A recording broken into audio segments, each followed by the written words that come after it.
দুর্নীতি চলছে, নতুন একটা দুর্নীতি প্রকাশ করতে যাব এই ভিডিওর মধ্যে। আমার চ্যানেল বন্ধু ফেসবুক পেজ কৃষ্ণ কৃষ্ণ, যদি ভালো লাগে ভিডিওটা লাইক শেয়ার কমেন্ট করবে।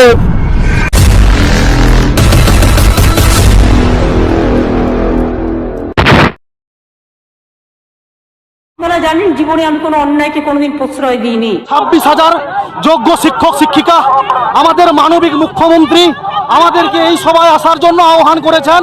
আমাদের সুপ্রিম কোর্টের রায়ে আমাদের চাকরিটা নেই, আজ আমরা এই লড়াইটা করছি।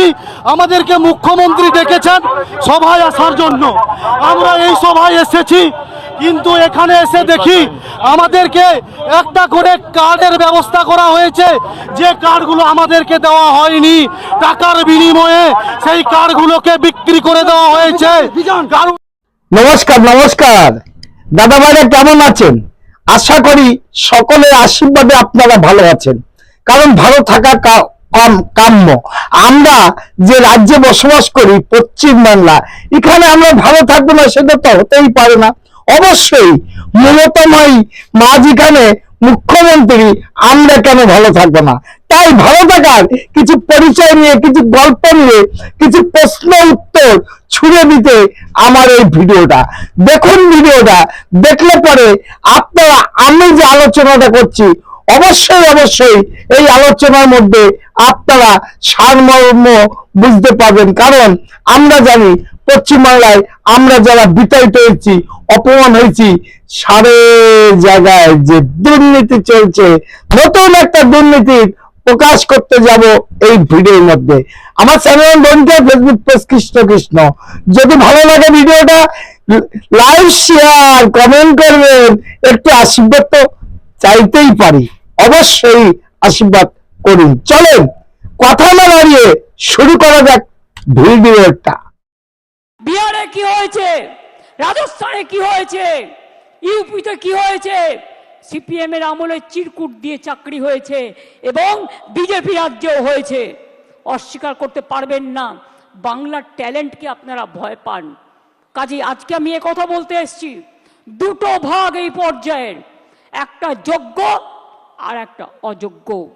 যোগ্যদের চাকরি যাতে যোগ্যরা ফিরে পায় মর্যাদার সাথে, সম্মানের সাথে, আমরা প্রথমে ক্ল্যারিটি চাইব।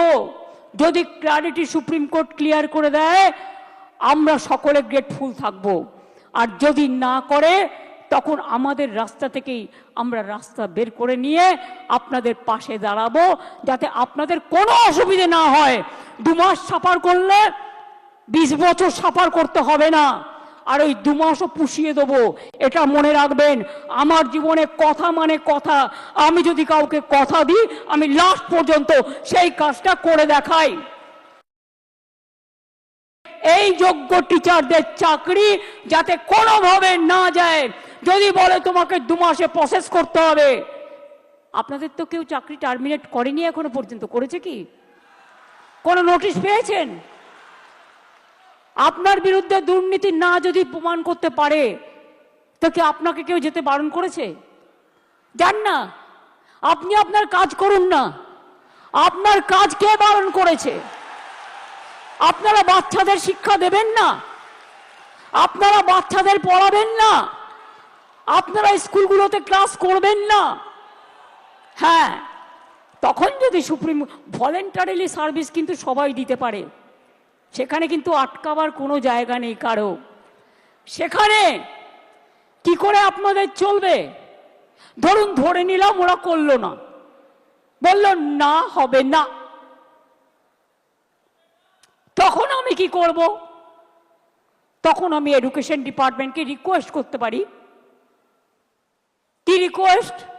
এটা আমরা লিগাল আলোচনা করেই বলছি যে 2 মাস বলেছে তো 3 মাসের মধ্যে প্রসেস কমপ্লিট করতে হবে। যারা চাকরি করছেন, দাঁড়াও,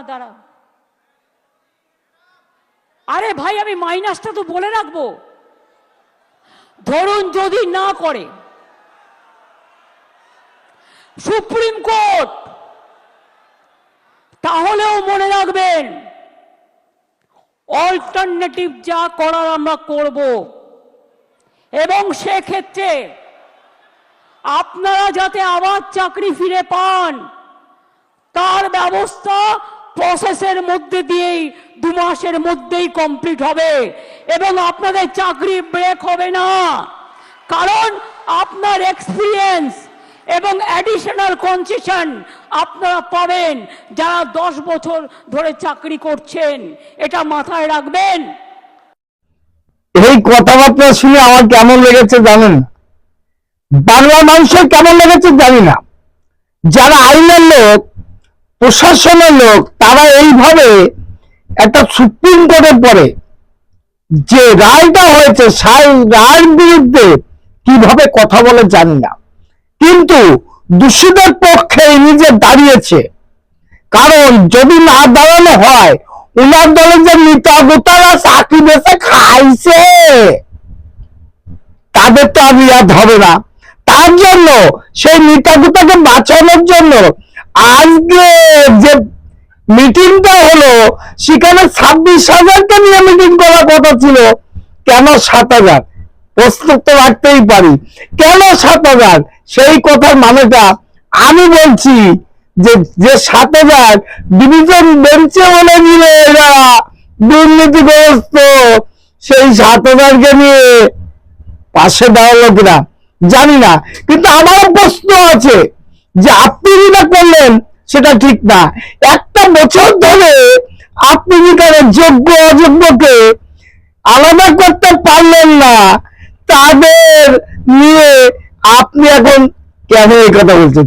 চলেন বিরোধী দলনেতা কি বললো একটু শুনতেই তো হয়, চলেন শুনে আসি একবার। যোগ্য কারা অযোগ্য কারা, প্রথমত ওএমআর নষ্ট করেছে, এরা পুড়িয়ে দিয়েছে। গাজিয়াবাদ থেকে সিবিআই ওএমআর পুনরুদ্ধার করে তারা হার্ড ডিস্কের মাধ্যমে ওএমআর পুনরুদ্ধার করে তারা প্রকাশ করার ফলেই আজকে যে বঞ্চিত যারা হলেন, ক্ষতিগ্রস্ত যারা হলেন, বুক বাজিয়ে যে বলতে পাচ্ছেন আমি যোগ্য, এই কথাটা তারা বলতে পাচ্ছেন সিবিআইর জন্য। নরেন্দ্র মোদীজি প্রধানমন্ত্রী আছেন, তাই সিবিআই এই কাজটা করেছেন, সিট এই কাজটা করেছে। আমরা সাধারণ জনগণ এই কাজটা করব যে পশ্চিমবাংলা সব দিন যেন দুর্নীতি মুক্ত থাকে। কারণ আমরা যে কাজটা করতে চলেছি সেই কাজটা দেখবেন আপনারা, কারণ আমরা সাধারণ জনগণ। যেখানে আমি চিটফান্ডে 7 লক্ষ টাকা হারিয়েছি, কেডিসি নালকা মিস্টে প্রচুর টাকা লুটেছে আমার, সে এখন কি ক্যাপসুলিটে চলে, আর আমি পথের ভিখারি, সহ্য করব না। আমি আমার চ্যানেল নাম ডোনকেয়ার, ফেসবুক পেজ কৃষ্ণ কৃষ্ণ। যদি ভিডিওটা ভালো লাগে লাইক শেয়ার কমেন্ট করবেন। আগামী দিনে নতুন কোন ভিডিও আনতে চলেছি, অপেক্ষায় থাকুন। তার মধ্যে টাটা। Madam, when sorry.